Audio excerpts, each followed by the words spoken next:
question for you. Since most of us are all in the military or spouses of military service members, do you think that as military members, we're responsible enough to own handguns?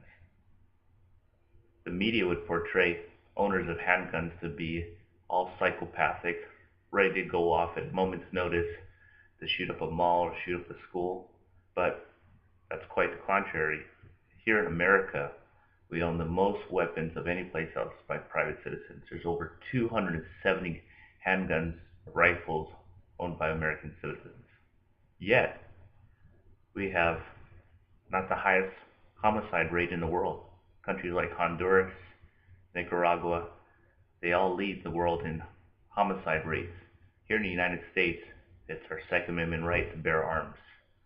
Yet, the media will portray everybody who owns a gun to have an AK-47 or an AR-15 ready to go shoot up everything. But it's not.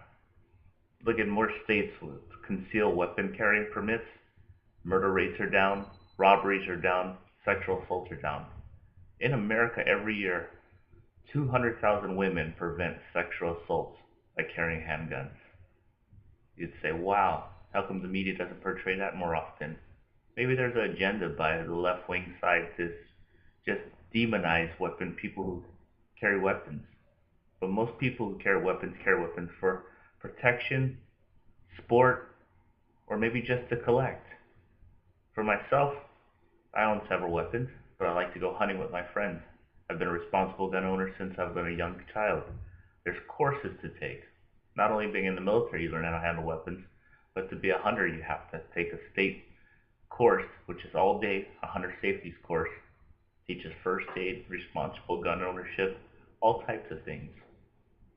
There's surveys done to ask criminals, if you knew the house had a weapon owner, would you break in? Of course, 3 out of 5 said no, they wouldn't break in. It doesn't take too much common sense to understand if you know a house that you're going to break into has a weapon owner, you're not going to break in. Prevention. That's one of the key things in people owning firearms to protect their family and homes. They don't want to use them, but in case something happens, they have the option to protect their family. There's some great websites out there with some great statistics. The NRA, of course, does some, but that's their agenda is almost as different, almost as bad as the left-wing agenda. It's just one-sided. There's some from the Safely Family Council that just some great statistics. Did you know 3 out of the 6 largest school shootings happen in Europe? And you're not even allowed to own a firearm in Europe. There's some great exceptions for hunters, but you just can't go out and purchase a firearm like you can here in the United States. We're blessed to live here in this country where we can still have that freedom, that right to go out and own a firearm to protect our families. I pose this question to you. If you knew you were going to be in a neighborhood or an area where you're potentially to get robbed or murdered, would you want the ability to carry a firearm? Most people would say yes. Here in California where I live, there's been a landmark decision just made by the Ninth Court saying that the right to file for a concealed weapons permit has been grossly mishandled by the state. And now that you're in the city of San Diego, you're going to be able to carry a concealed firearm if you'll go through all the proper steps and channels. That's going to just probably increase the amount of people who are going to be carrying firearms.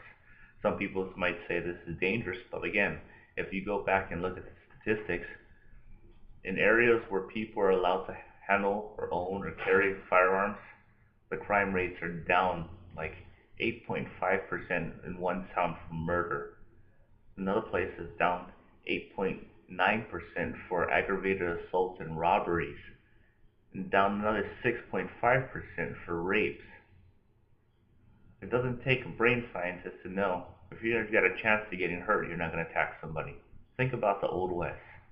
People are walking around open carrying, gunslinging, holstered. You didn't bother anybody. You went around your own business. That's what we need to return to. Not saying that everybody should carry a firearm, but if you're responsible, well-minded, those medical conditions, no career criminals, you should have that right. That's what we're here for. This is America. So I pose this question to you. Is it okay to be able to own and carry a firearm in the United States? You've heard my opinion. What's yours? Thank you.